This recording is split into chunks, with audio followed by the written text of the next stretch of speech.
Welcome into episode number 3 of our Cougar Coaches Show here at Global Brew. I'm Joe Pott. I'm joined again by the head women's basketball coach at SIUE, Samantha Quigley-Smith, as we are just getting into finals week now. It's always an interesting time as we get into what is probably during the season like the largest stretch of time that you don't have a game. So it's a little bit of a different setup. And I thought, as you and I chatted a little bit during the week and earlier today, we talk a little bit about just some of the things going on with the team, with the season, and certainly talk about some of the roster, some of the other folks on the roster. We got a chance to hear last week from KK, but there's obviously a lot.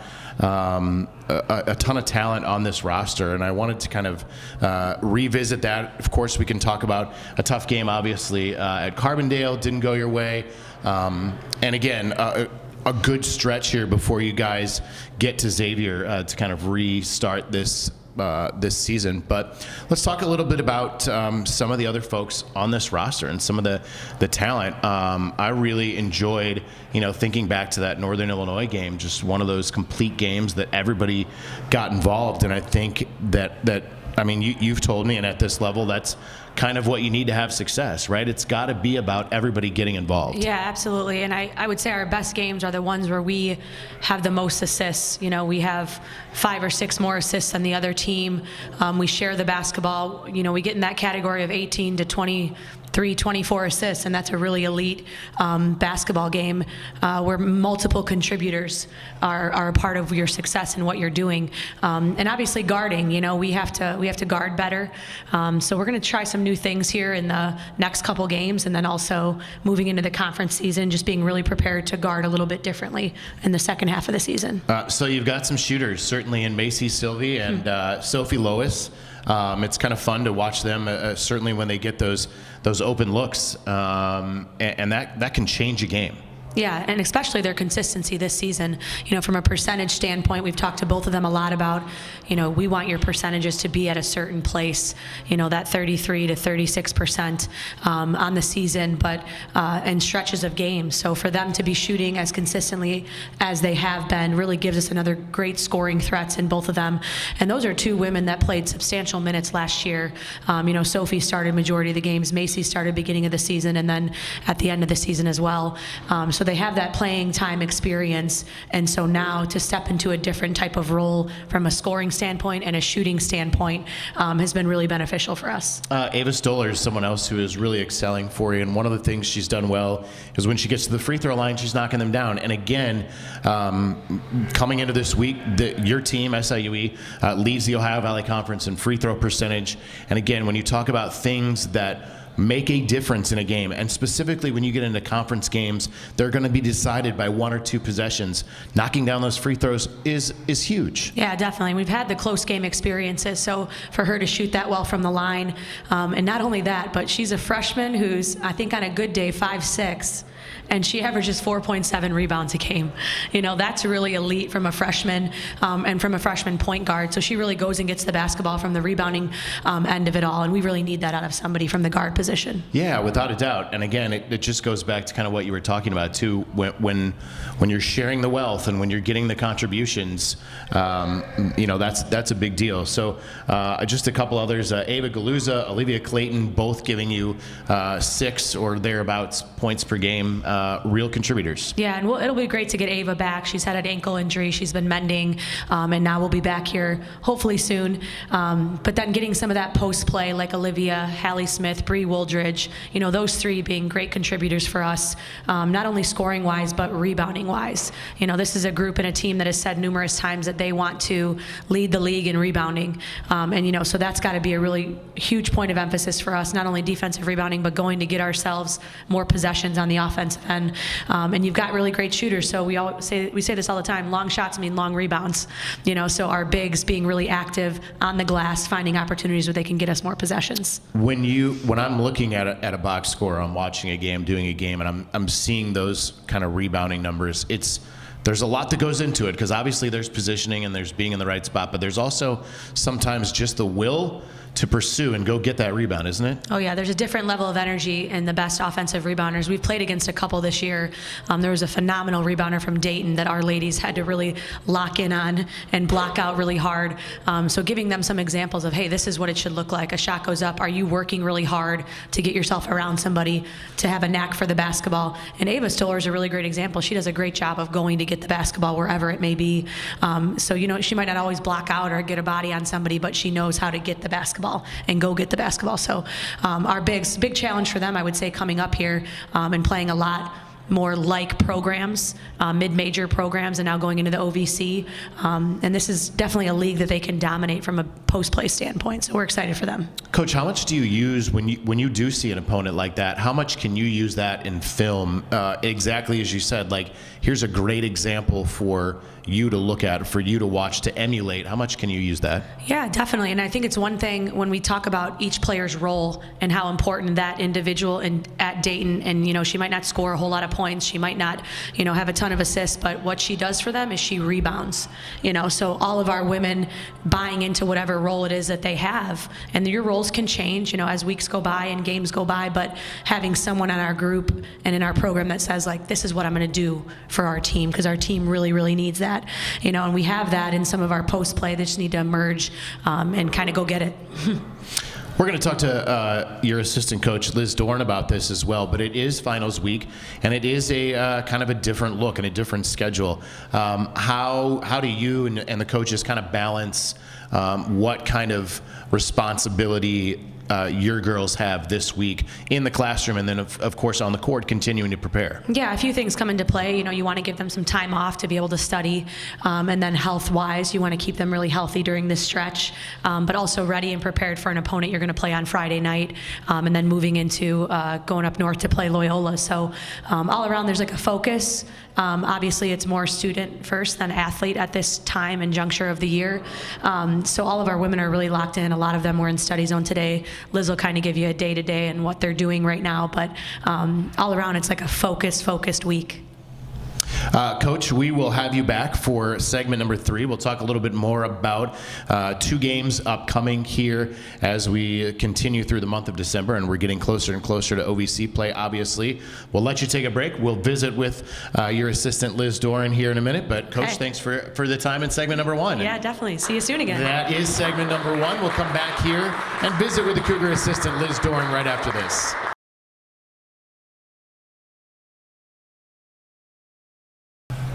Welcome back for segment number 2 of our SIUE Cougar Coaches Show here at Global Brew. It's presented by Urban Chestnut Brewing Company. Glad you're along with us. We're going to do this much more regularly once we get to the new year. So we've got 3 shows planned in January, 3 shows planned in February during the OVC season. It's my pleasure now to be joined by Liz Doran, the assistant coach, first-year assistant coach with SIUE women's basketball. And Coach, you and I were catching up a little bit before the show. It's been many years in Colorado before coming here to southwestern Illinois, the St. Louis area, to join Coach Smith's staff. First of all, just what was attractive about this opportunity at SIUE? I had a very wonderful and unusual experience in the college coaching world where I worked at 2 different universities in the same city that didn't require any moving whatsoever. I started at a D3 school and then moved over to a Division II school and actually got closer to my house as I switched jobs. But after a long time in one region working with the same club coaches and high school coaches and working with and coaching against the same people over and over again, I found myself a little bit restless and was looking for that next adventure on the horizon. And a lot of people that I knew and respected spoke really highly of Coach Sam and what she was doing here. And the more I kind of dove into it, all of the growth potential and upside was really, really appealing. I came out here to interview, and it was the craziest thing. I had never lived in Illinois, but we got out here, and it weirdly felt comfortable and familiar, and it was my first time in the area. So I was ready to accept the job before I went home and talked to my husband, which maybe not the best place, so you do have that conversation first. But it has been a really good move for our family. So there was no connection to you between you and Coach Sam before coming out for the job? Not really. I mean, some people that I knew in Colorado knew some of the same people as this coaching world goes, but no, it was just kind of a leap of faith. That is really cool. So I had talked to you, and I mentioned it to Coach Sam, obviously, that this is really a different week when you talk about finals and you talk about once you get going, you're going until, from the beginning of October when practice starts officially all the way through March. So what does this week look like for your program and for the student athletes during this finals week? It is definitely a change from the routine. We had kind of settled into Monday, Wednesday, Friday looked one way, Tuesday and Thursday looked another, and then we come into this finals week where they got a rare 2 days in a row off, kind of working at the big master finals schedule to say, all right, take Sunday, take Monday, surround a lot of this. We have a handful of women that have online exams or projects that they could finish at any point during the week. So a couple of them that came by the office today were working through 2 or 3 different classes to try to finish everything up today and maybe a little bit into tomorrow. So as we got towards the end of the week, they would have better control of their schedule, more time to be able to really focus on our next 2 games, get in some extra shots, extra workouts, and kind of move into that super focused athlete after they'd taken care of the student side of the house.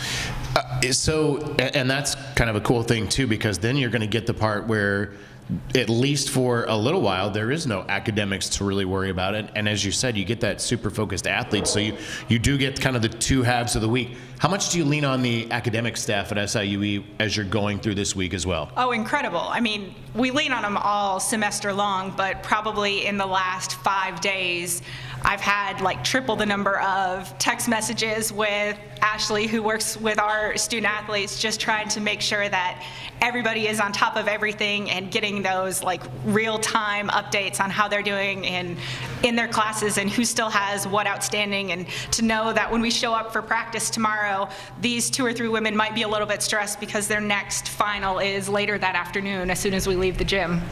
And that's important, right? I mean, it's important to understand some of the things, obviously, that they're going through off the basketball court. Oh, absolutely. And that's not just limited to the academic side of things. It's really, how are you doing on a day-to-day basis? And one of the things that I found out when I started here is Coach Sam has this binder in her office, and every single day they come in before noon and they sign in. And it's just this built-in touch point with our athletes. So they come in and you could tell who'd been up studying a lot, who was really sleep deprived, who was nervous, or who was relieved that they had just finished their exam first thing in the morning and they didn't have anything until later in the day.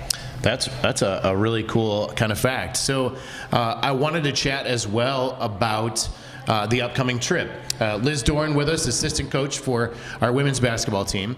You're going to go to Xavier for a Friday game. You've got a Monday game at Loyola Chicago, another school day game, by the way. It's like you guys have become the choice opponent for school day games. But instead of making a quick trip to Cincinnati, coming back, making a quick trip to Chicago, you're going to stretch this out a little bit. And the benefit, obviously, of being done with classes and being done with the finals is you can do that. But you're going to be able to provide a little bit of an experience for your girls coming up. Oh, absolutely. We're really fortunate. Our women are done with finals by Thursday, like mid-afternoon. So we'll be able to get in a quick practice and then get on a bus and go play our game up in Cincinnati and then head over to Chicago. And it's just going to be fun for the women that are from the Chicagoland area. Our staff also has a lot of connections to the Chicagoland area. So it'll be just kind of a fun team bonding experience to see Chicago right around Christmas. And all right, back for segment number 3, our final segment here with our women's basketball program. Head coach Samantha Quigley-Smith is back with us here. Great to visit with Liz Doran. I think that was a really cool story that she felt at home, like immediately here. I mean, it says something obviously for our area, but certainly for your program as well. Yeah, absolutely. And she doesn't remember this, but there's small connection that her head coach out in Colorado Springs used to coach at Lewis University. Oh, okay. So there's there's a little bit of a connection. There's always a connection. Lewis was in the GLVC, SIUE in the GLVC years ago, but he actually was an assistant under my uncle Brian Mahalik, who coached at Lewis University. So everything is like full circle sometimes. My goodness. But I didn't personally know Liz, but they said some really great things. Obviously, her head coach loved her, so that kind of got the ball rolling a little bit. That's really cool, though. Yep. That's a lot of fun. So let's talk about this upcoming schedule. We're leading right into conference play. So starts on the road, 2 road games, Xavier and Loyola, 2 extremely tough programs. Xavier in the Big East, Loyola the Atlantic 10. Again, and we've talked a lot about this year, but 2 really high caliber programs that you're going to see. Yeah, definitely. And Xavier's in a similar position, just trying to rebuild and get to a place of getting themselves in the top half of the Big East, and have had a little bit of the injury bug right now too. They had to cancel a couple games, and so for us, we're ready for a full, energetic, now healthy Xavier program and team.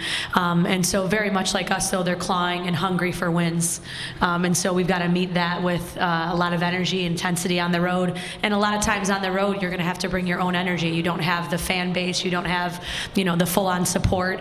We will have some family, I think, that are making the trip and traveling, so to be able to bring that own energy and intensity. And then obviously really great for us to be able to go up to Chicagoland, play there. We've got a couple players from that area as well, Molly Sheehan, Ava Galuza, Bree Wooldridge, all of which went to high school in that area. And so just to bring them home, talk about my pass list, their pass list is going to be really lengthy too. And then Ariel Massengale too, from Bolingbrook, so our assistant coach Ariel. Yeah. When you do something like that, when you do get the opportunity to take a couple of extra days, just do some things outside of basketball, how important is that to be able to provide that experience? We hear it a lot, we talk about it a lot, the student-athlete experience, but this is where that kind of comes into play, right? When you're not game planning for an opponent and you're not studying, having study halls in a hotel ballroom, you can have some time to be a team, to be a group of women on the road together. Yeah, and the cool part is you're done with finals, so right. you have an opportunity to breathe, to just relax a little bit. As a former student athlete, so many of my memories do not include being on the court and playing basketball. Now, I do have some memories of those times too, but all of the memories of spending time with your team, having great team meals, we're going to be in Chicago, so we're going to do the deep dish pizza thing, and so them just getting that experience, being on Michigan Avenue, seeing all the lights. Some of them have never been to Chicago, so giving them that experience really helps everything when it comes to on the court camaraderie, a connection, and understanding of like we're all in this together type thing. So you go through road trips like this, and while we're not getting on a plane and going on a 4 or 5 hour flight, we have this trip in which we can do some other things that'll be really exciting for the group. I think that's totally cool. Tell me about Loyola a little bit. Again, you are going to play another school day game, which you've played. At least one of you played 2 already? We love them. Right? We're going to get one of them, too, one of these times. Nothing like having breakfast for a pregame meal, right? Yeah, exactly. What kind of challenge is Loyola going to present for you guys? Yeah, they're on a really good win streak right now. Obviously playing in the Atlantic 10, they play a kind of similar schedule to us, a really challenging one, non-conference wise. So just coming at a program that's, again, in a similar position, trying to rebuild, trying to find their stride a little bit. Their head coach, Allison Guth, who was formerly at Yale, but was also an assistant for us at DePaul when I played in college, so know her really well. One of my DePaul former teammates is one of her assistants too, so it's all in the family up there, so it'll be really cool to see them, but hopefully compete really well against them too. I asked Coach Brian Baroni about this last week a little bit, but it's something that people don't realize when you're scheduling, and when you're scheduling a couple of years out, what you're going to encounter. Like you said, Xavier really struggling and battling the injuries a little bit and trying to rebuild. you don't always know what kind of program you're going to see in a couple of years when you're making these schedules. It's sort of like best case scenario you're hoping Yeah, for. yeah, and especially now, more so with the transfer portal and, players taking an extra COVID year or not taking an extra COVID year. Now all of that should maybe even out after this season, but so much of the scouting and, looking at teams is going by the game before, the couple games before, and watching a lot of that, so. And obviously, when you're scheduling someone like Loyola and someone with a coaching staff that you know very well, I imagine that makes those kind of discussions a little easier. Yeah. I mean, people, you form relationships with people. You both want to see each other be successful, so you give each other a chance to go and battle against each other. But also from a really great conference, to be able to play another high mid-major conference and league. And obviously the Big East is a little bit higher too, so just being able to have those experiences, our team seeing themselves compete against those type of programs. We had Dayton on the ropes. We were up 2 with 13 seconds left or whatever it was. So just having those experiences, our team's going to learn from it, and come January, February, be something that you can take into those games in the OVC. Xavier was in Edwardsville last year. Will Loyola come back, make a return trip? Yes, they will make a return. So that's really great to have them back here. And that's another big thing, kind of having those kind of opponents back at First Community Arena as well. Yeah, you get a home game out of it, obviously, the next season and next year. And so more than anything, scheduling-wise, you're trying to find situations like that where you can find a like opponent to return to you. And finally, Coach, as we come down the stretch in the non-conference schedule, you've got Harris Stowe in here on the 20th. The final game that you'll play before the start of the OVC season, and a chance to kind of really finish off that non-conference season in style and maybe get some momentum going into OVC season. Yeah, absolutely. And you go into Christmas break with kind of a good feeling about where your basketball's at and how you're playing. But hoping to get a few of these too coming up here on the road. Winning on the road is hard, it's tough, but our team's going to be ready for it. So. Coach, always a pleasure to visit. I wish you the best in this trip. Enjoy the trip with your team through Cincinnati and Chicago, and thanks as always for taking some time. Yeah, thank you so much. Appreciate it. Cougars head coach Samantha Quigley-Smith with us here. Welcome back. We'll have men's head coach Brian Baroni coming up next.